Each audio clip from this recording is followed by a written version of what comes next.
We're live, going live in 5, 4, 3. Hello, everybody. It is John Pollock and Phil Chertok, and welcome to the UFC 268 post show following the rematch between Kamaru Usman and Colby Covington. Hello, Phil. Happy daylight savings time as we are speaking at almost 2 in the morning, which will revert back. So it's almost going to be 1 in the morning. We are gaining an hour. So worked out well, didn't it? Yeah, it's like we're traveling back in time. Exactly. Almost like we traveled back in time to the last big event in Madison Square Garden, or the last big fight between Kamaru Usman and Colby Covington. It probably was the last time Kamaru Usman and Colby Covington will fight, don't you think? Oh, I'm pretty sure. I mean, it's kind of as good as it was. Hard to justify any more rounds at this point. So this was the UFC's big return to Madison Square Garden, a venue that earlier this week Dana White had stated would be the 4th largest gate in the history of Madison Square Garden. Take that, New York Rangers, concerts, everything. 4th largest gate ever in MSG history. And it was built around this rematch between Kamaru Usman and Colby Covington, as well as a rematch between Namajunas and Zhang Li. But man, we also got, I think, the consensus fight of the year, Phil. Is that guaranteed after November the 6th of 2021? I mean, fight of this year, last year, next year, many years to come. This is one of those fights that's just going to be remembered. You know, when you get a new fan, somebody comes up to you and say, "Hey, I've started to get into the UFC. You got to go watch this fight between Chandler and Gaethje." This card was, I mean, the fights were so good that I can't even like throw out like a sarcastic response to you of alluding to a different fight than the one that we are talking about between Justin Gaethje and Michael Chandler. This was, to me, an all-time classic fight. I think regardless of this year, I would say this is like an all-timer that we saw. Like, this to me will replace Michael Chandler's place, where I think many people have just put his Eddie Alvarez fights on kind of the pedestal of his resume. I think this, just from the sheer reach that this card is going to have in comparison, and quite honestly, of the level of quality that this is going to go down, as the greatest fight of Chandler's career. And Gaethje has an interesting discussion of greatest fight of his career, but this is going to be one of them that is discussed for sure. Yeah, that Alvarez fight was something special, especially because it was the same night as Dan Henderson versus Shogun Rua, I believe. Yes. It was just like a night of ridiculous fights. But this one was, I mean, we're sort of riding high on it, but there's no doubt that it was incredible. And like right from the get-go, these guys were firing. There was so many dramatic moments. It could have been over so many times. I mean, why don't we just start there, John? Why don't you go through that one? Because we can absolutely jump in there. Let's go. Let's go here, kind of in ascending order on the main card, because they had the unique placement of this fight kicking off the pay-per-view, because Trevor Whitman was going to be cornering Justin Gaethje, Namajunas, and Kamaru Usman, which is incredible when you look at the results of those 3 fights. That he went 3-0. So they gave him a bit of a buffer here with Chandler and Gaethje opening up the pay-per-view before the 2 championship fights. So the guy would have, I don't know, an hour to kind of relax and get ready for the next pair of back-to-back fights. He had to go out there and corner for 10 more rounds after this fight of the decade. Yeah, I mean, he needed some time to come out of it. The crowd needed some time. The announcers, the Twitterverse. This fight had everybody buzzing from the get-go and after, for very good reason. So kind of the context for this lightweight fight is that both had recently, well, in their previous fights, had their opportunities at the lightweight championship. Chandler is coming off that loss to Charles Oliveira, while Justin Gaethje has not competed since last October, when he was defeated by Khabib Nurmagomedov in what turned out to be Nurmagomedov's retirement fight. So it's been 13 months since we have seen Justin Gaethje compete, and I think everyone had high expectations for this one, and it was basically stated that this is as close to a guarantee of a great fight as you're going to get, save for some completely random injury that would prevent this fight from getting going. But that was hardly the case. They came out, and within minutes, you knew that this was going to be at worst, Phil, we were going to get a 1-round fight that was going to eclipse Nick Diaz and Paul Daley, because that's what I was thinking, because I did not anticipate this one was going to see a second round based on the shots that were landing in this first round. It was ungodly, the level of damage these two were inflicting on one another in these opening 5 minutes. Yeah, particularly Chandler, the way he was throwing every shot as if this was the last one he's ever going to throw. And he was able to kind of maintain that throughout the fight, despite taking incredible damage. But then, he started off really well, looked like Gaethje was in all sorts of trouble.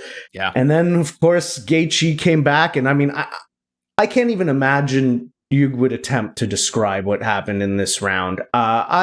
I kind of threw my hands up at one point. I was like, I'm done making notes, and I can't even score it. I could not score this round. It was too chaotic. I was too into it. It was amazing. Well, I thought Chandler was he had I thought a smart plan in the opening round, because you knew that Gaethje was going to come at him with leg kicks, and Chandler had shown an issue with those in the past. So he was getting out of the way, but Gaethje would start targeting the legs. And that's when Chandler, he's throwing those right hands, and he is rocking Gaethje with some of these, but he's absorbing these, and that can force you to move on to your next plan. And Chandler kind of settled in a little, going to his jab, but then still loading up on his right hands. And then Gaethje, he starts to load up, and he's landing these big shots, and he wobbles Chandler Gaethje gets wobbled by Chandler in this exchange. And then it's Gaethje going back to the leg kicks. The crowd gave a standing ovation at the end of the round. It's an incredible round. And it was an incredible fight that was going to see a second, which if you had asked me 2 minutes into this fight, it's like there's no way either of these men are making it to a second round, but they would, and they would surprisingly go 15 here. The second round, certainly this was where Gaethje understood what his bread and butter was going to be in this fight. The leg kicks were very significant. Now I'm curious from your vantage point, Phil, because the commentary of Joe Rogan and Daniel Cormier, they were very, very concerned about the damage to Michael Chandler's leg. And you could see it certainly had it was certainly affected by these leg kicks, but I did not think it was as crippling as Joe Rogan and Daniel Cormier made it out to be for Chandler. I guess it was at different points. It seemed to have different effect. Like he did change his stance at points. I do think maybe they were emphasizing it. Also, the fact that Chandler had that history when he was it Brent Primus that he was fighting? Brent Primus at Madison Square Garden as well. Oh, it was at MSG. Yeah, so similar thing that happened, and he had to. So maybe that was on their mind. I mean, of all the sort of commentary emphasis, that wasn't my main complaint tonight. But they were effective, and I do think it did impact the fight. So I think it was appropriate to note it, and he kept going at it. They played a factor. I didn't think it was a case of like Chandler was fighting here on one leg. I think he was still able to post on this leg. He was firing off, and I think if takedowns were something that he was looking to initiate, I didn't think it canceled out his wrestling based on this damage. But this was certainly Gaethje's big round in the second, where he's throwing uppercuts, he's continuing with the leg kicks, and he just gets destroyed with these two uppercuts, and Chandler just has to hold on to the single leg to survive. Like, he is this close to being done, and he's just holding on, and eventually he is let up, and he is able to get to the end of the round. Now, the end of this round saw an eye poke to Gaethje, and the referee, Mike Beltran, he does put up his hands for a T. Unfortunately, like, it is not visible at all to these fighters. And if the referee is not stepping in, and Gaethje was almost like turning away, expecting to get like the timeout. He did not audibly receive it. So Chandler just rocked him with a shot. And that was more so on Mike Beltran, who I think had to be much more getting right in the middle of that to assess the situation. But I thought this was a 10-8 round for Gaethje. It was very close to ending. And then the third round, this is where you can see the damage that has been incurred on Chandler's leg. But he's going to the body, and there's a big slam by Chandler, loses him and gives up his back. And then Chandler's kind of just egging him on, and Gaethje cracks him clean. I did give the third to Gaethje as well. So overall here, I scored this 29-27 for Justin Gaethje, giving Chandler the first, a 10-8 for Gaethje in the second, and the third to Gaethje 10-9. Unbelievable fight. If you missed this, this is mandatory. If you ever want to listen to us again, you have to watch this fight, or else you cannot be part of this club without seeing this fight. I would agree. And despite my skepticism, you did a fantastic job of recapping that first round. But even with your incredible pros, they don't do this fight justice. You need to feast your own eyes on these two men in the octagon. Yes, this will undoubtedly be fight of the year. I cannot potentially envision. What was it? Did we have something last week that could have been fight of the year? It feels like every week there's something that's fight of the year. There was nothing at this level on last week's card. No, I mean, there's nothing on this level on any card, really. So Gaethje got the decision with scores of 30-27 and then 2 29-28. And he guarantees, I'm going to fight the winner of Charles Oliveira and Dustin Poirier, who fight next month. He'll either fight Oliveira in Brazil or Poirier in Louisiana. He doesn't care. But this will be one angry individual if they call him up to say, "Yeah, Justin, we're going with Islam Makhachev." And you, Justin, are going to get Beneil Dariush. I don't think that anybody in the UFC wants that decision right now. I'm pretty sure they're happy with the idea of Justin Gaethje taking on, I mean, obviously Poirier's, always got an option with Conor, and that's the wild card, unfortunately. But he's right there, man. He definitely deserves it. Yeah, I think you have two great options in Gaethje and Makhachev. But to me, I would still like to see Makhachev have one fight. I think he even needs more than one. I think, 2022 is the year of Islam. Well, of Makhachev, and he could have two headliners, and then you put him in a title fight at the end of the year, and you put Gaethje in there first, and who knows what happens in this fight. I mean, it's essentially happening at the end of this year, so you can say it's the start of next year. But Gaethje. I mean, and the crowd reaction to this guy, man, people love him, and rightfully so. So I think there's going to be just a lot of interest in whoever he fights, because he's such a star. Like a rematch with Poirier is big, and Gaethje and Oliveira sounds incredible as well. So I don't think you can go wrong with Justin Gaethje. He would be my front runner for this next championship fight. For those that, he fought for the title, new champion, and I think that he's someone that he has done more than enough, I think, to after tonight's performance to earn that title fight. Or Beneil Dariush could sneak in there, and maybe Dariush will be the one to get the championship fight. Dariush is not going to get the title fight, but he deserves to be put in a big fight that could lead there. So the natural thing is Islam versus Dariush, and then they're next in line after Gaethje. How about Michael Chandler? Oh, that's a great question. I mean, I just mentioned like how much the fans like Gaethje. Like, Chandler's made such a big impact in such a short time in the UFC, and then this fight just launched that to another stratosphere. He his Dan Hooker win was on the Connor card, so a big set of eyeballs have been on him many times. So I think you put him in a huge fight. I mean, serious damage here. Take a long time off for both of them. Like seriously, I don't think sometimes we celebrate these fights, but at the same time, there is a significant toll that comes out of performances such as this. So it could be a while. And with Chandler, he's 35 years old, and that's sort of hitting your upper limit at lightweight.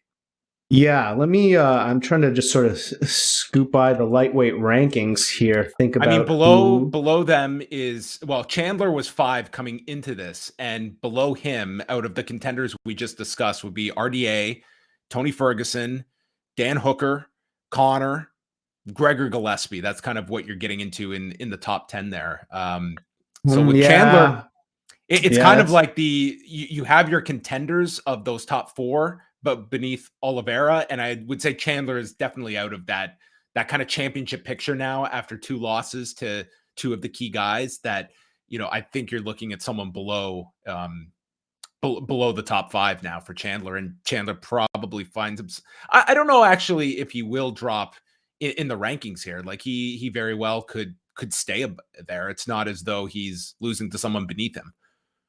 Yeah, I agree. And looking at who's below him, you've got Dos Anjos, who's been inactive, Tony Ferguson, who's lost, plenty in a row, and Dan Hooker, who he beat. So I totally see I would favor Chandler against all of those guys, Phil, and with Connor as well. Like I would lean Chandler right now against most of these lightweights. Yeah, I mean, just sort of going down the list, sort of an interesting name would be Rafael Fiziev. He was the one I was just looking at right now. It's a giant jump up for him, but they are clearly very high on him as someone with that potential on top, as are Arman Sarukian as well. I think both of those are lightweights to keep your eyes on in 2022. Absolutely. Sarukian is still very, very young. I think the Fizzy fight is a little bit more exciting. I think Fizzy is a little bit faster track up the title picture. So I think that might be more likely. But if you ask me which is, I mean, I kind of Tony Ferguson is the one that makes sense, I think, because he's the biggest name, and I think he's like at the end of his deal. And so you want to, hopefully, get a win off of him and look good. So, I'm not sure, but I think whatever it is, he'll be featured very prominently. It'll be a big time spot.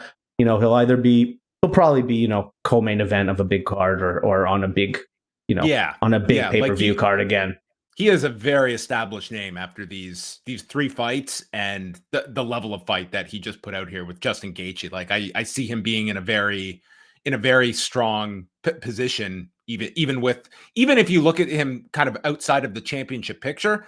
I think it's similar to where we'll probably discuss Colby Covington, where he is kind of out of that championship picture, but is still going to be someone that is a featured member of their weight class.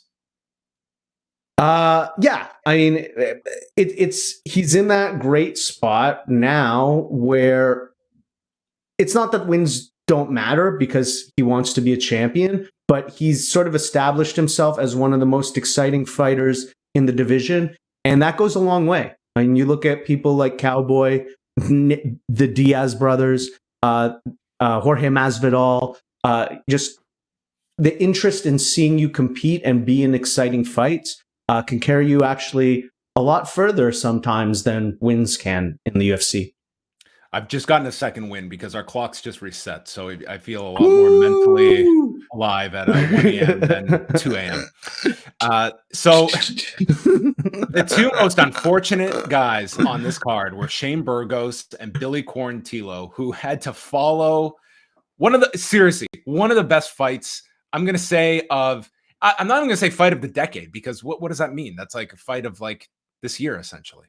So I would call that the fight of the last decade and this decade combined. It's certainly, to me, in that conversation. And that's what Shane Burgos and Billy Quarantillo had to follow. And these guys had a very good fight. As people were noting, this would probably be a fight of the night on plenty of fight night cards, but it took a while for the crowd to get into this one because they were still just buzzing off the fumes of the last fight that they had just watched.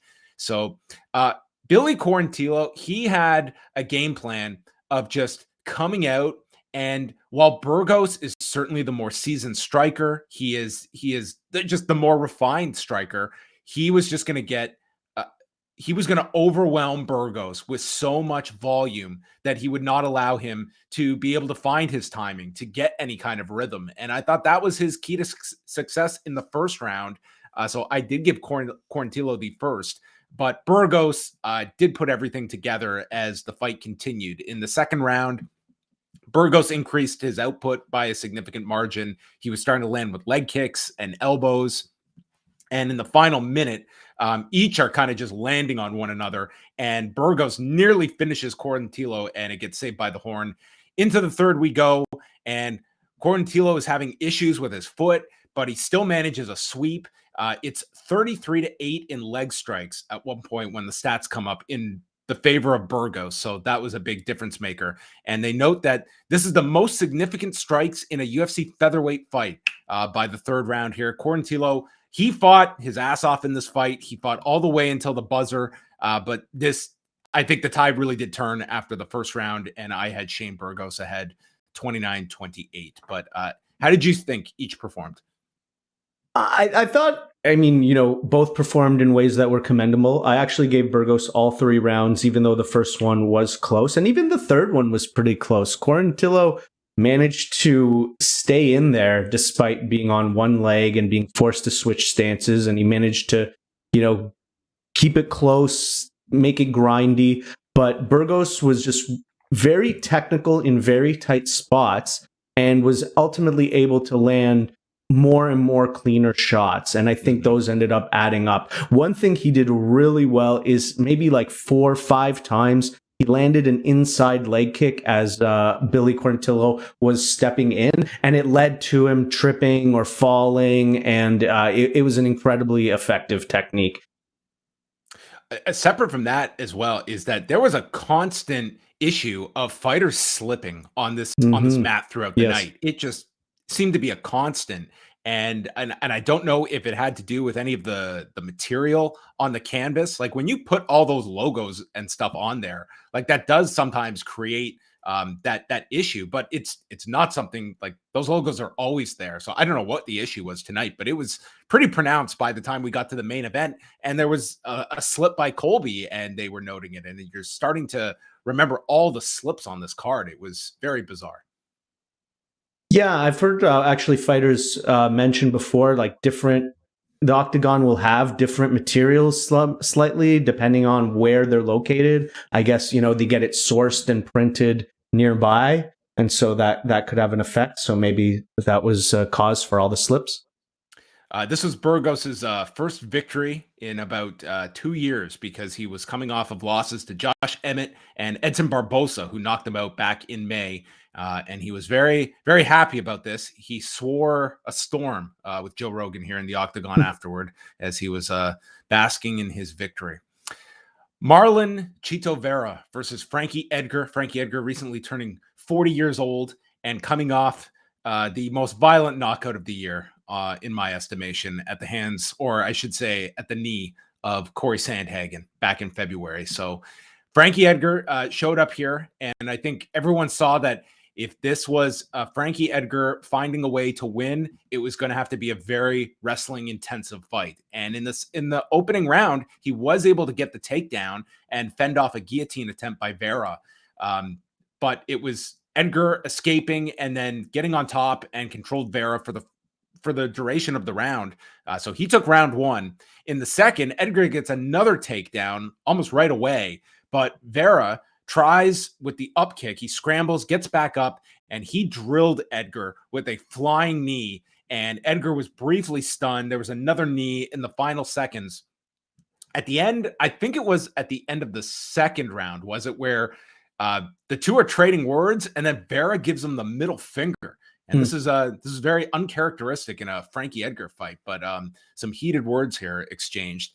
And then in the third round, Vera's just, I think he had his confidence now at this point that I don't think he was concerned about the wrestling, and he really let his hands go here. There's a left hand that connects, and he throws a kick as Edgar got a quick takedown, but he's right back up. And then it is the front kick from hell that just comes right up the middle and drills Frankie in the chin, and down goes Frankie, and this fight is over at 350 of round number 3. Marlon Vera, your winner. And for Frankie Edgar, another tough loss, another stoppage loss for him. I think that is 3 in his last 4 that have been stoppage losses. Certainly a lot of questions for Frankie Edgar coming out of this fight. Although, if you paid attention to the video package, he was coming into this fight. Dude, Frankie Edgar, God bless him, he's talking title fights at bantamweight. So you cannot say that his mind is on retirement. And I am not going to hold my breath that this is going to be it for Frankie Edgar. No, I wouldn't expect it to be the end. And look, he's fighting extremely high level competition, and he was, he did win the first round. I gave it to him. But this was the first time that I do feel like I found that he looked his age, because even though he didn't get tired, he did slow down. And that was what allowed Vera to land the big shots and getting close. And typically Frankie would be able to keep up the pace for 5 rounds and even accelerate towards the end of the fight. But that didn't happen here. And the wrestling wasn't even as strong. Even when he was on top, he was eating a lot of shots on some elbows and up kicks. So yeah, pretty tough, and a brutal knockout. Again, tough to see all those knockouts in a row. So if he is going to fight again, which we both suspect he will, step down in competition, take a big break. Yeah, it's sad to see greats kind of end up like that. And 40 years old, he probably doesn't have a lot more left in the UFC. Yeah, it's just a lot of factors against Frankie Edgar. It had always been discussed of just how undersized he was, yet excelled at lightweight. And then it was the move down to featherweight and the move down to bantamweight. Unfortunately, there's just that kind of trajectory of your age is going up, your weight class is going down, and these are high speed divisions. And for Frankie Edgar at the age of 40, like they talked about it in the fight, like this is not a division where it's designed for 40-year-olds. Frankie was number 8 coming into this fight in the bantamweight rankings. Marlon Vera was number 13. So you have to imagine Frankie Edgar is going to fall down some slots. And I guess you're just looking at, if you're Frankie Edgar, like you are not going to be competing for a championship in this division that houses Petr Yan or, any of those upper echelon guys. Would Frankie Edgar work with a Dominic Cruz? You can find fights for him. The question just becomes, if you are Frankie Edgar, what are you fighting for at this point beyond just a paycheck? And that it's, probably your identity as a fighter. But those are the difficult questions, I think, that a Frankie Edgar has to ask coming out of this fight. Yeah, in a name like Dominic Cruz, in my mind, that's sort of the perfect type of opponent. Guys who are, sort of on the tail end of their careers, legends, if you will, people who we haven't seen him get the chance to square up against with, not people who are, making their title runs. So that's what I'd like to see. Is that what we're going to see? I don't know. I'm sure he believes he can still be a champion. Cruz is fighting next month too, on that pay-per-view. So the timing, it would work. But again, that's really going to come down to people will enjoy that fight for what it was or what it is. 2 guys, former champions, meeting. But to me, it's a really clear understanding of where Frankie Edgar stands right now at bantamweight. Yeah. Rose Namajunas, Zhang Weili. This was a significantly longer fight than the first one from this past April, going 1:18. In that time, Zhang Weili has hooked up with Henry Cejudo and his whole team, so adding that wrinkle to her game. And in this fight, I thought that Zhang Weili had a pretty strong game plan here. Rose Namajunas is someone who, especially early, has looked fantastic. And this was one where I thought it was Zhang Weili who was able to really assess the timing of Rose early on. And when they went to the ground, it was Weili getting on top, and into the second they went, and Zhang was continuing with leg kicks. And there was this left hand that rocks Rose, who gets wobbled, and Zhang gets a takedown. Rose then gets her own in the final 30 seconds. And it was more so like in the early portion, I thought it was Zhang Weili kind of controlling the tempo of this fight. Rose drops her momentarily in the third round, and then they were clinching. Zhang then got executed a takedown and gets the back and ends the round in the mount. Very strong end for Zhang. And then in the fourth and fifth, I thought this was where Rose Namajunas was able to turn things around for herself. Each are connecting with right hands at the start of the fourth, and then Zhang gets the back on the ground with both hooks in, but Rose reverses, gets on top. She moves to half guard and was able to control her for the rest of the round. And the fifth round was similar in the sense that Namajunas scored the takedown. She did not have a huge wrestling arsenal in this fight, but she was 2 for 2 on her takedowns. And this saw Namajunas just stay in her guard. And I thought she did enough to win this. I saw enough kind of chatter online about the amount of work that Zhang was doing off of her back that I'd be curious to kind of rewatch this round, but I did score it for Namajunas. But I had it 3-2 for Zhang Weili. I thought it was a very close fight, and it seemed that the majority scored this for Namajunas. Did you see this for Rose or for the challenger? I scored it for Rose, but I could definitely see it for Weili.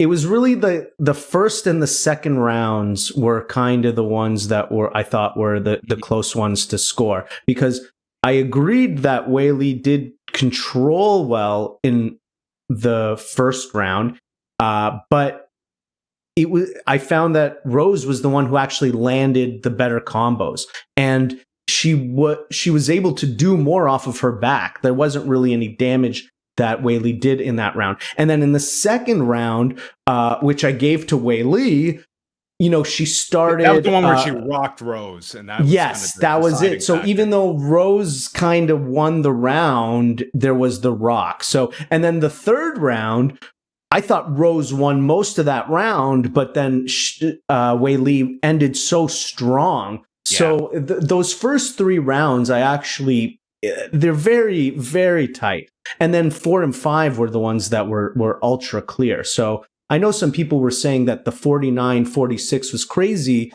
but if you look at it round by round, you could see somebody maybe, edging them here or there, and it just adds up to 4. But I don't think it would be incorrect in any way if somebody had given this to Zhang Weili. Yeah, the scores were read 48-47, 48-47 in both directions. It was a split decision. And then, the score that I think got the most scrutiny was the 49-46 for Rose Namajunas, which, I mean, if you want to dissect these rounds, I have a real hard time on, I would say 2 and 3. It's like, I think you really have to work to make both of those Rose rounds. The first, I can see that one. And then if you're adding 4 and 5, it's, I could go 48-47. To me, it was like the 49-46. It was kind of tough for me on 2 and 3. Like, I understand that Namajunas certainly had maybe more time in control of those rounds, but this is based on effective striking, effective grappling. And I thought in both, like, Zhang Weili made those her rounds on top of it. But like, was this close enough? And we're talking about a strawweight division that, I mean, they were even discussing it in commentary. It's not the longest line of challengers. I would say you're looking at like Carla Esparza as a potential rematch, who beat Rose Namajunas all those years ago on Tough, and then Marina Rodriguez. Outside of that, like, the idea of Zhang Weili, I think it's not out of the realm of possibility that this fight could happen again. And within 2 years, it could happen. I totally agree. I mean, how many wins do you think Weili needs to get? 1? None? Like, they just had, I mean, the one thing that's going against it is it wasn't the most exciting fight out there. And I think that the crowd was a little bit forgiving of that because of the excitement they had seen throughout the rest of the night. I think on a normal card, the crowd would be much more nasty towards these fighters.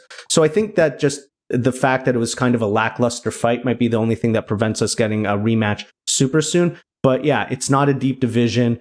Zhang Weili is extremely popular. Rose is extremely popular. And this was a very close fight. It was very tight. It was close, yeah. So, Again, so I had it like 48-47 for Zhang Weili, but like certainly it's, Rose winning is not some kind of a crazy score in the least. So it's a division that I think the idea of circling back is not too far out of the realm of possibility.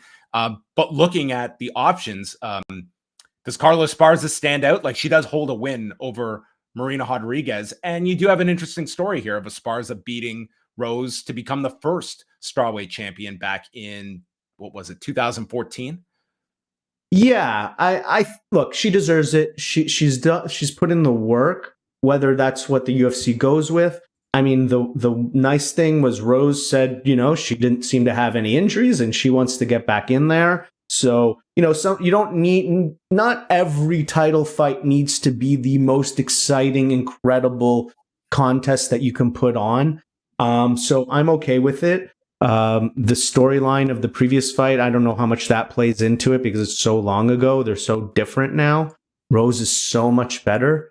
But, you put it on another card with another big main event. Rose is pretty popular. I think it'll draw a fair amount of interest. You have no interest in Carla Esparza. Just put your cards on the table on this one.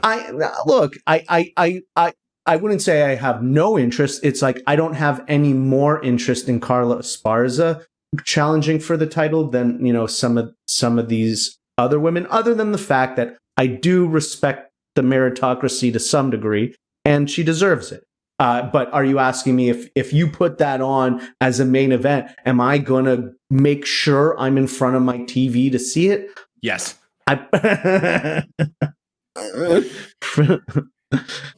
Moving on. Let's move on to the main event, the rematch. Kamaru Usman and Colby Covington. The last time they met, it was December of 2019. If that year had not produced the aforementioned Zhang Weili and Joanna Jędrzejczyk fight, that might have been some people's fight of the year. I did go back and rewatch it this week, and it's a really great fight.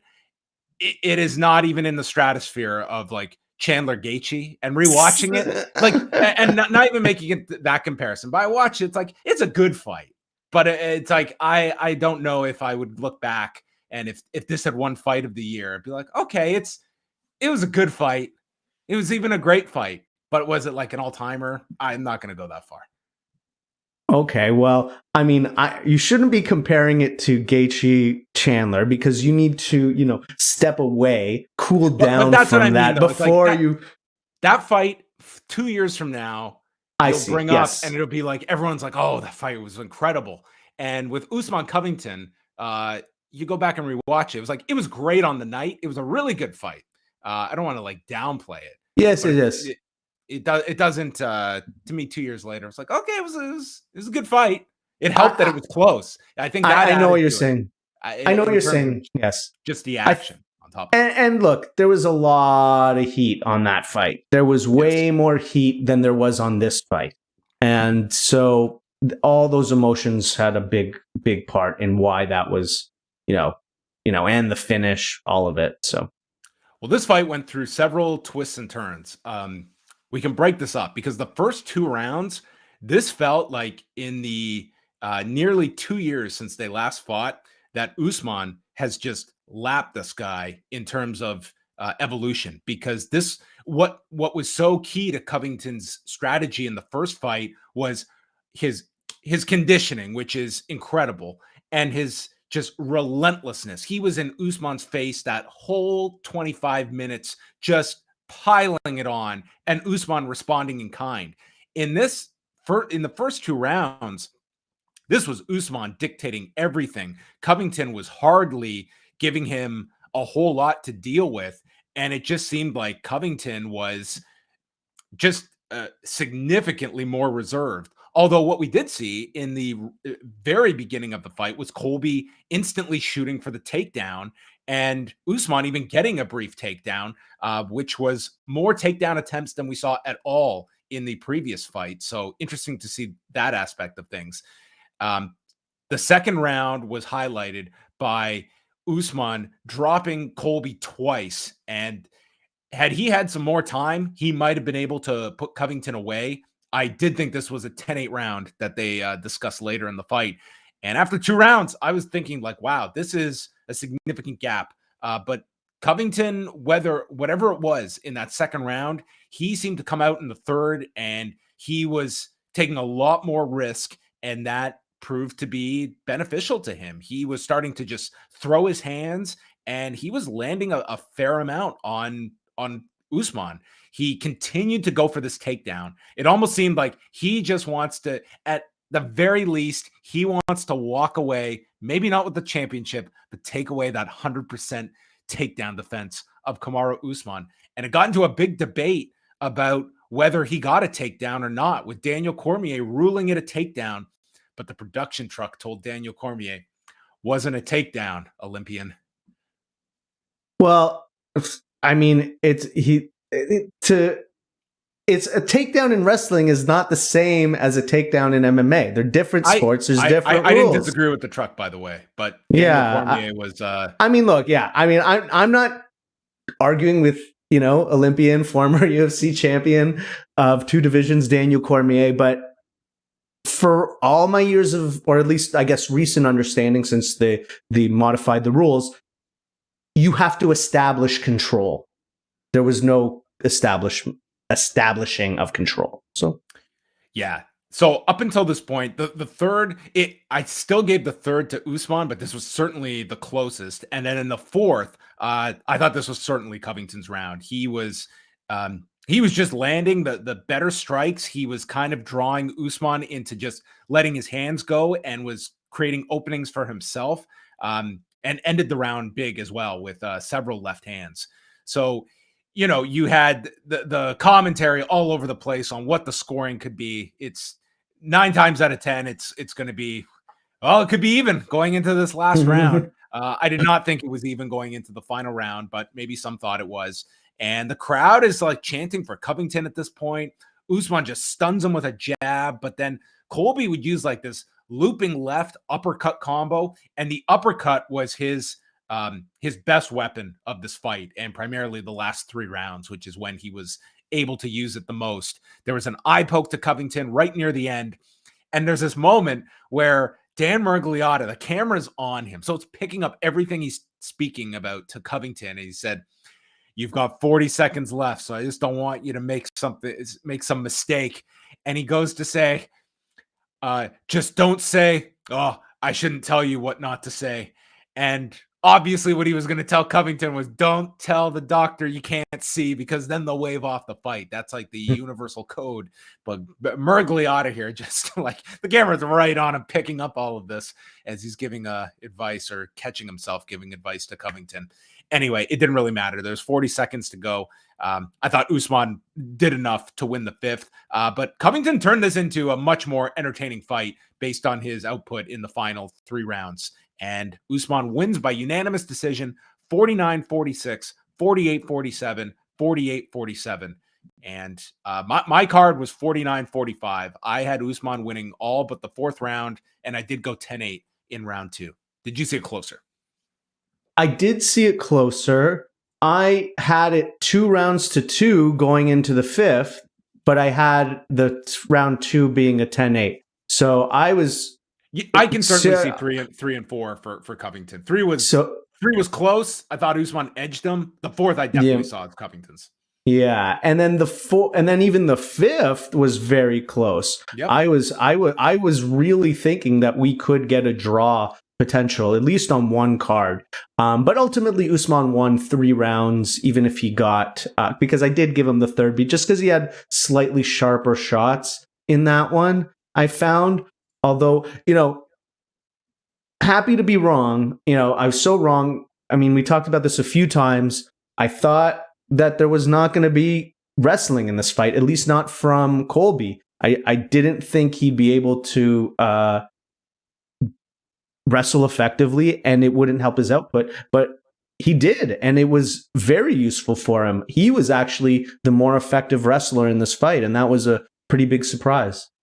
Yeah, I mean the big what if you're Colby Covington and his camp is looking at the performance in the first 2 rounds. It was, in that you go back and watch that first fight, and it was just from the get-go, nonstop pressure from Covington. And if you mixed in, like, this guy has unbelievable conditioning that we've seen in the past. Mm-hmm. Just if you could have pressured him, whether it be mixing things up with the wrestling, you steal that first round, this becomes a much more interesting series of scorecards at the end of it.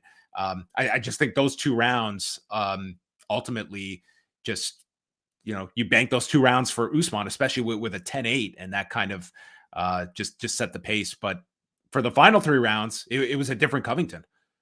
I think a big part of that is because the strategy was to more counter striking. Yeah.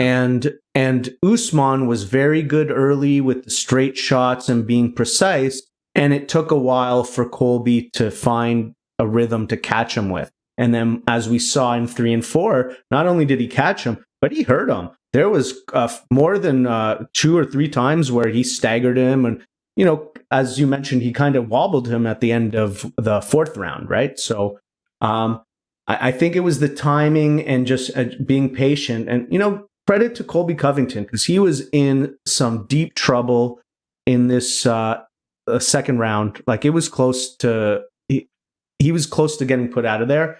Came back strong, and very tough guy. Yeah, and afterwards, I mean, they had this moment in the cage where it was pretty much they just both kind of like embraced one another, and it just seemed to be Covington kind of turning off the act for 30 seconds, and both kind of being complimentary to each other on the microphone afterwards, and Covington just saying he's not even at his best yet. He's going to be back in the gym on Monday. And for Kamaru Usman, I mean, he just builds his legacy that much greater. I mean, he is now entering into that territory where people are going to be talking about him in terms of his overall legacy and status in the sport. And this is a division that he has done a pretty remarkable job of shutting down over this past year and a half. When you look at the performances against Gilbert Burns, the 2 against Masvidal, 2 against Covington, and you're looking at options of, Leon Edwards is fighting next month against Masvidal, that I think many will favor Edwards in. But the grand question, Phil, that I'm going to throw at you is, don't say no. The answer is no. What is the easier sell for a pay-per-view in 2022? Kamaru Usman versus Leon Edwards, or Khamzat in the fast lane, ricocheted right up into a championship fight? Oh, I thought you were going to say something even more ridiculous. I thought you were going to say, what about if he fights Canelo Alvarez, which is what, of course, was the chatter leading up to this week, which is absurd.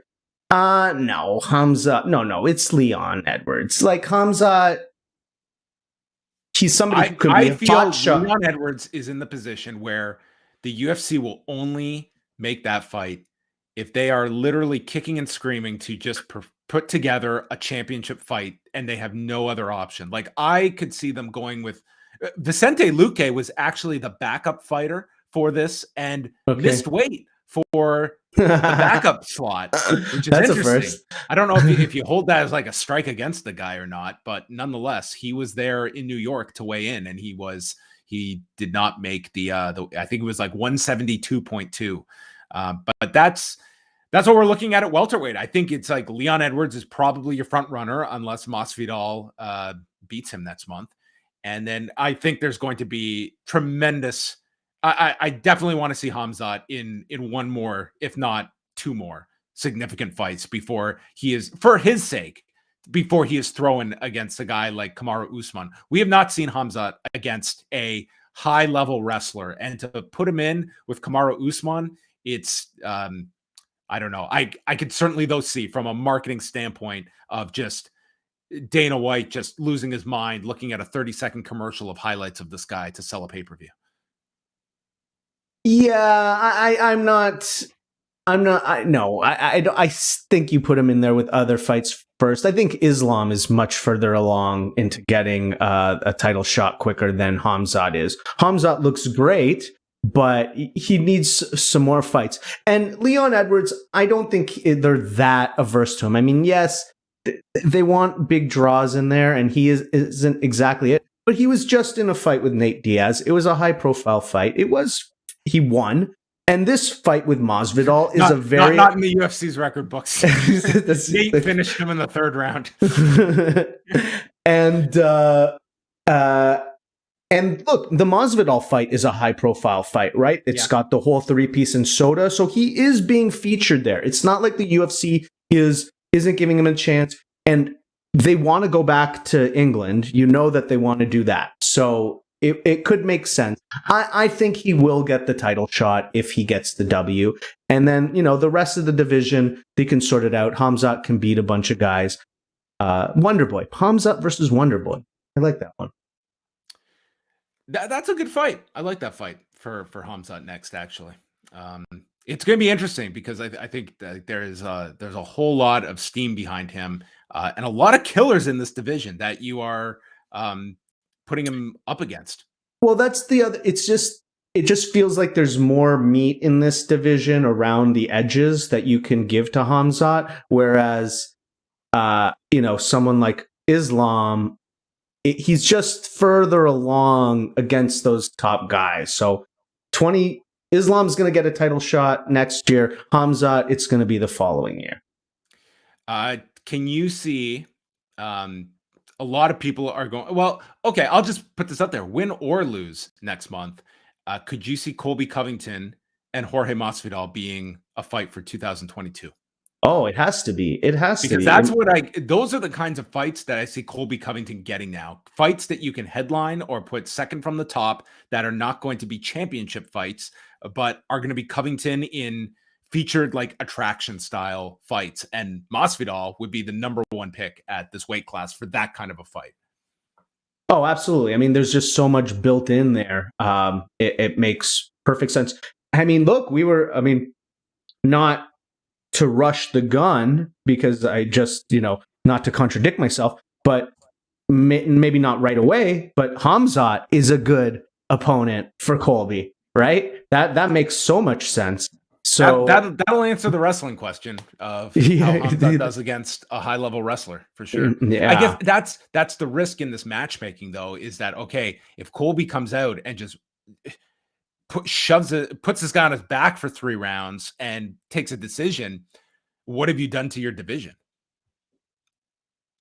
Well, look, I mean, you've killed off a contender, and you have a guy that is sort of just frozen out of a title situation. And that's maybe the argument is that, okay, if that's the performance a Khamzat has against a Covington, then he's not really a contender to begin with.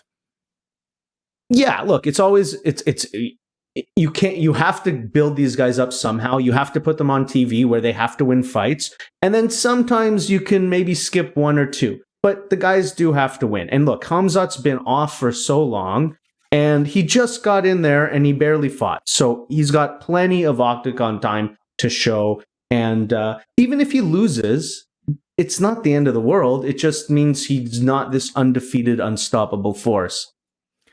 So Kamaru Usman versus Nate Diaz will be the next championship fight, is what we've concluded here in his well, I guess I'll have to figure out his contract situation. Well, that's actually, because if you're Usman, what is next for you? Because other than, because even Edwards, he already beat Edwards, and not as a champion, but he already got if I'm Kamaru Usman, I'm looking at, okay, is Nate Diaz an option? You would have to, this guy would have to commit to a new deal. Number 2, seriously, if you're being paid based on points, who's the most attractive challenger outside of Nate Diaz in this division? You've beaten Masvidal, and I think that's more of a argument in favor of Khamzat. a relative of an opponent that you, as Kamaru Usman, may see as, I have way too many tools for this guy to deal with, and who is going to engage the most like fan interest for a fight, this or Leon Edwards? Like, if you're looking at it from that standpoint, I could see Usman really campaigning for a give me Hamzat. I would be more than willing to headline a pay-per-view with this guy.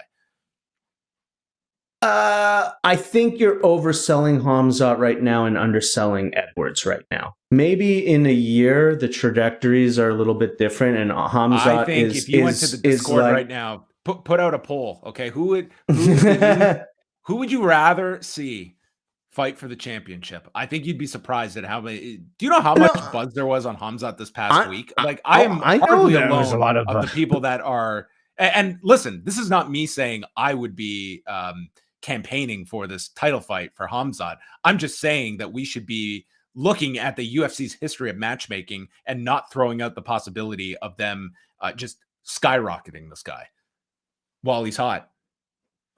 He's very hot. He's very popular. And yes, they're going to hotshot him, but I don't see him leapfrogging every single person right now to get a title shot today. It's like that defeats the purpose. Who's he leapfrogging in the grand scheme of things? He's leapfrogging Leon Edwards. And he's leapfrogging himself because he's doing himself a disservice. The UFC is doing everyone a disservice by doing it right now versus letting him maul a bunch of numbered guys and it being a really big sell. But the argument is that if, let's say, he got paired with Neil Magny, okay? And Neil Magny just, your top guys have all the answers for this guy. It's, do we just feed this guy to Neil Magny and make nothing versus send him to our champion and at least we get one big pay-per-view out of this guy who is, and we find out if this guy's for real or not. How big of a pay-per-view is that really? I don't think it's that big. Like, it's entirely driven by the I'd UFC. say right now, Usman and Leon Edwards on their own on a pay-per-view is not bigger.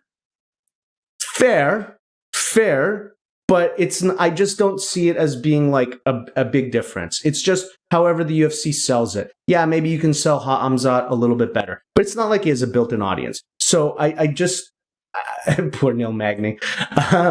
Hamzat versus Neil Magny. Let's do it. Okay. They're pull on that one. It's made. Let's quickly chat about some of these prelims because there were some spectacular fights on the undercard. Headlining the prelims was Alex Pereira, who was former Glory middleweight and light heavyweight champion. Joe Rogan, I wish there was a camera on him because he was in his glory, just looking at this man and he was in awe of this man coming to the UFC in his what was this? His fifth professional fight, taking on Andreas Mihalidis. And this was not a good first round for Pereira, who was taken down and largely largely ineffective in this first round. It was not the most exciting round. The crowd started to boo this, but Mihalidis did enough to win this round convincingly by taking away this guy's weapons. Unfortunately, each round starts on its feet, and that's what the second round began as. And Pereira just drilled this guy with a flying knee.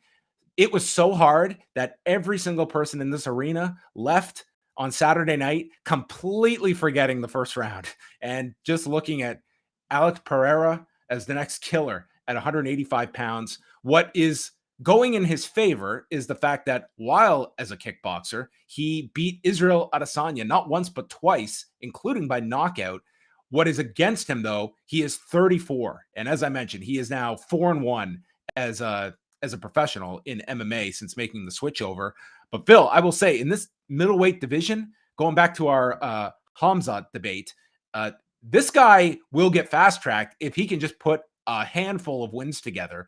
But that said, 34, it's like how much time are you going to need to kind of grow to what you're hoping for in MMA. This is a little late to be arriving at the UFC, and I will say it would purely be based on history and trying to find a unique story for Israel Adesanya if this middleweight division is just totally bare of challengers. I totally agree. Definitely getting hot shot. I mean, they were trying to get him into the UFC for a while. You've heard Dana White talk about him publicly, which is not something he does with the guys who aren't in the UFC too often. And this was a big spot on the huge featured spot. prelim in his UFC debut. And he delivered, right? He delivered in a massive way, right? So this was a highlight reel finish. 18 seconds of the second round. I think Joe said something, to the effect of like, he makes people go flying or something at the start of when he was like describing him. And it sounded ridiculous, but he pretty much did make this dude go flying.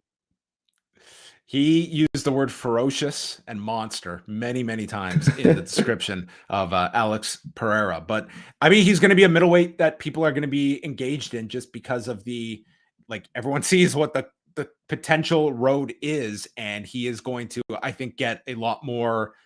Again, I just see him totally getting fast tracked because of the age. And if you're talking about Adesanya getting past like Robert Whittaker, this is not a deep list of middleweight contenders that, yeah, this guy could find himself, after how many fights? What is like a crazy number of fights that it would require that they would be entertaining this? Like, is it as little as 3? Including this one, I would assume, right? So 2 more?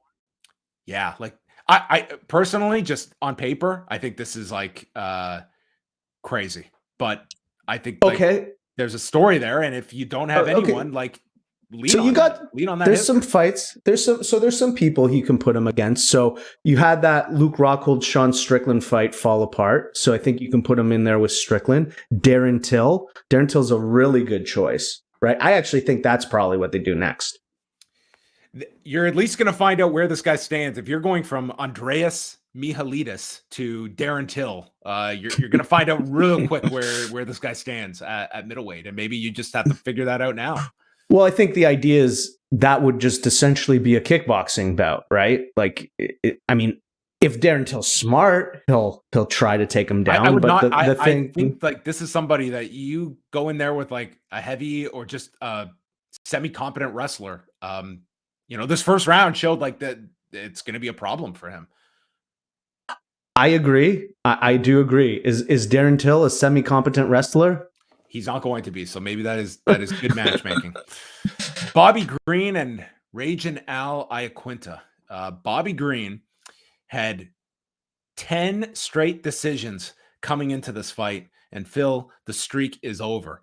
Bobby Green was, sometimes his style, it can be frustrating to watch, and then there's times like this when it just seemed everything was on in this fight. Incredible movement. He is just Iaquinta is throwing and he's just hitting wind, and he drills Iaquinta with a right hand.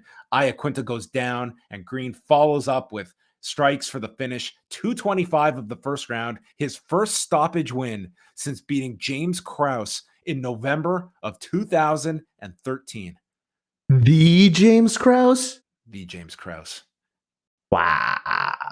That's a pretty surprising stat because Bobby Green is a pretty good fighter, and he's actually looked really good lately, even though he's had some losses. He had that loss to Fizzy, and he looked great in the 3rd round, and he lost to Thiago Moises, and I thought he looked good there. And as you were saying, today everything was just on point. Like, I mean, he must have landed at like 60-70% today. He was talking trash right away, like he always does. His hands were low. Al, I don't think, hit him with anything. Very, very good performance from Bobby Green, who I think is one of the more underrated fighters in the UFC. And was one of the busiest last year. He fought like 4 times between June and October last year before taking a bit of a break. But this was a great win for Bobby Green. Did a nice interview with Joe Rogan afterwards. Chris Curtis and Phil Hawes. Hawes was all in control of this fight. just precise striking. He was landing side kicks to the knee. He was the quicker of the two. And then Chris Curtis said, you know what? Left counter, boom. He rocked Hawes and followed with another knee up the middle. And Hawes goes down and gets finished by hammer fist. This was like whiplash of just how fast this fight turned in favor of Chris Curtis, who stopped Hawes at 427 by knockout in the opening round. Yeah, I mean, if you were watching this fight and you were a fan of Phil Hawes, it was going perfectly until it wasn't, and it was over. Like that's the recap.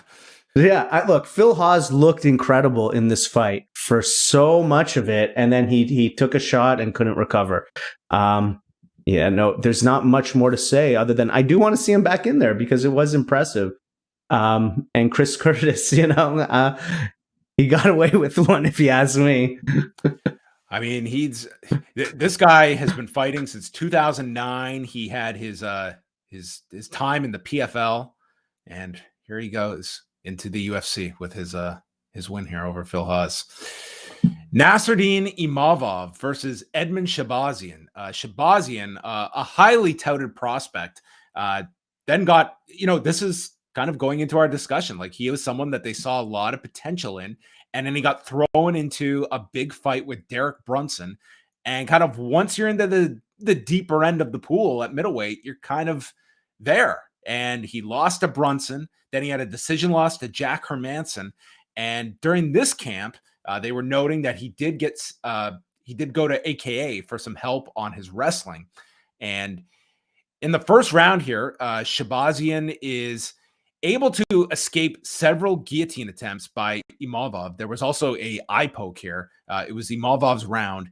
Into the second, Shabazian, who at one point was referred to as Tarverdian by Daniel Cormier, mixing up his Edmonds from Glendale, California. Yes, the Edmonds all over the place. Our favorite Edmond, I think we must say. Shabazian, he certainly has an immense ability to withstand submissions because he escaped a lot of deep chokes here by Imavov, who just could not believe that he could not submit this guy, who it was very tight that he had this guy with a guillotine. Then he sliced open Shabazian with an elbow strike and moves to a crucifix and just starts raining down elbows until Keith Peterson stopped the fight. 442 of the second round, Imavov wins by TKO. And it's a third consecutive loss for Shabazian, who is only 23 years of age, which is astounding when you look at this guy who has competed in the UFC. This was his 7th fight in the UFC, and he's only 23. Yeah, very young, somebody who, as you mentioned, people were very high on, got thrust into, the title picture quickly. Some very brutal losses. This one was particularly bad because there was sort of like this lack of fight IQ in here where I get it. You went to AKA to improve your wrestling because that was a deficiency, but that doesn't mean you're a wrestler now because he was the one who was engaging in all the wrestling. He was the one who was trying to take him down all the time. And it was just a big disservice to him. Like, I can understand, when they were striking, Imavov was getting the better of him, but he was having his moments. And I just think he was just putting himself into an uncomfortable position to engage in all that wrestling. And ultimately, it turned out to be his downfall. Yeah, I thought there were just some errors in judgment in this fight. I'm not going to write off Edmund Shabazian. I think he's too young, and I see a lot of skills in this fighter. Mm-hmm. I think it's just kind of finding a way to put it all together. I think he's just I think he's had a lot of information thrown at him, and he's dealing with like the first series of setbacks in his career. Like, he had not lost any fights up until the Derek Brunson fight. And I think it's just sometimes you can push guys and you're going to see them excel and raise their game. And sometimes you hit a brick wall and you have to figure out a way around that. So his next fight will be of note, but I'm not ready to just completely write him off yet. I just think he's kind of had this reality check at middleweight of where he stands. Yeah, absolutely. He's very skilled, and as you said, he's 23 years old. There's all the opportunity in the world to grow, and going to AKA and working on your wrestling is the right thing to do. But guess what? It's not going to help you. It's not going to fix all your problems in 6 months or 8 months or however long it was, and it shouldn't be there to turn you into a wrestler. It should be there to help you use your best tools. You should defend takedowns or, get up. And not to say you can't go for takedowns, but it just, if your strength is striking, the tools should accentuate that. Well said. Yes, I agree. And just a few notes from the Fight Pass prelims. Ian Gary, the former Cage Warriors champion, made his UFC debut. He's 23 years of age, and he finished Jordan Williams. He slipped the left hand, and this right hook just put him out, just landed flush, finishing him with 1 second to go in the first round. But equally as impressive was this guy's interview afterwards. He was outstanding. There's going to be a lot of hype on this guy, and he's only 23 years of age. So there's that magic number again. Yeah, a lot of hype.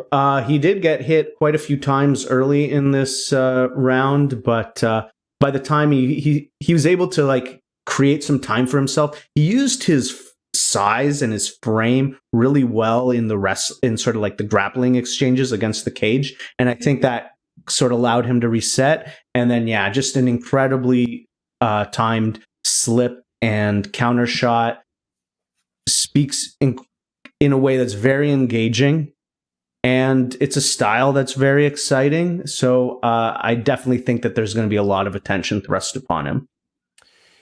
In his retirement fight, Jean Vellante took on Chris Barnett. This was maybe the most insane fight you're going to see. Chris Barnett, he weighed in at 263.8 pounds. Okay, so remember that number. Landed a spinning wheel kick on Jean Vellante and then finished him. He was just relentless on his back with follow-up strikes and got the finish at 2:23 of the second round. His celebration was just doing a giant somersault splash onto the canvas. This was outside of Chandler and Gaethje. This is your next must-see finish of the night. Definitely, yes. A highlight reel, you never want to end your career as the victim of a highlight reel knockout. But Chris Barnett made a splash in his second UFC fight, much better than his first one, the short notice scrap against Ben Rothwell. And then rounding out the show, Dustin Jacoby defeated John Allen by unanimous decision.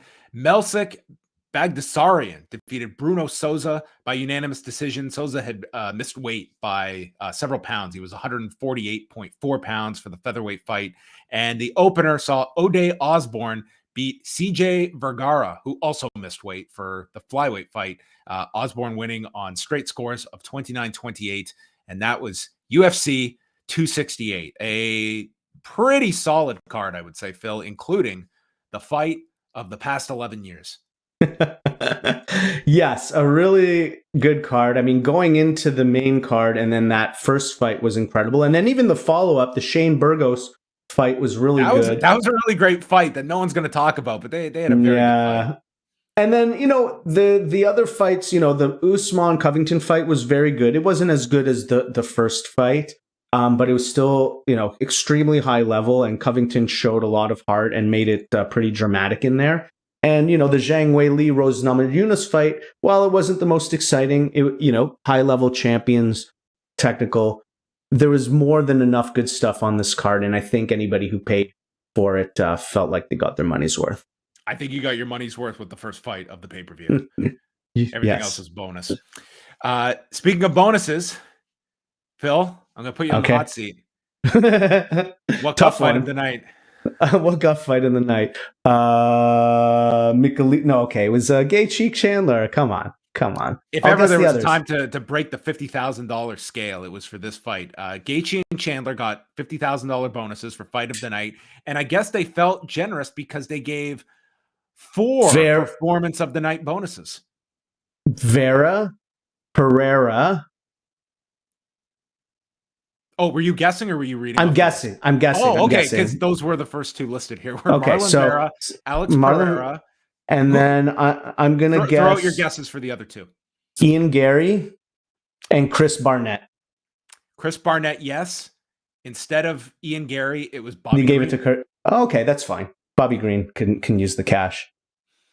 So there you have it, everybody. UFC 268 in the books. And just looking ahead here before we sign off. So next weekend, Max Holloway is taking on Yair Rodriguez. That's great. A decent fight night. That's a really great card, a great main event for a free card. The following weekend, November 20th, has the delayed Miesha Tate, Ketlin Vieira fight. December 4th, Jose Aldo versus Rob Font.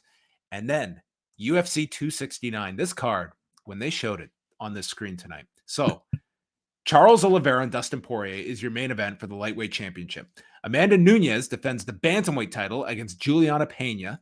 Leon Edwards, fighting for everybody's respect, versus Jorge Masvidal. Cody Garbrandt versus Kai Kara France. Raleigh Paiva versus Sean O'Malley. Jeff Neal versus Santiago Ponzinibbio. Dominic Cruz. Dude, I'm like 7 fights deep here, and I'm getting the Dominic Cruz versus Pedro Munoz. And then some other ones, including your main event, Phil. Ryan Hall in action against Derek Minner. Yeah, that's a big step down for Ryan Hall. So that tells you what the UFC is sort of thinking for him. But yeah, a really good pay-per-view. This will be the last one of the year. No New Year's Eve pay-per-view this time.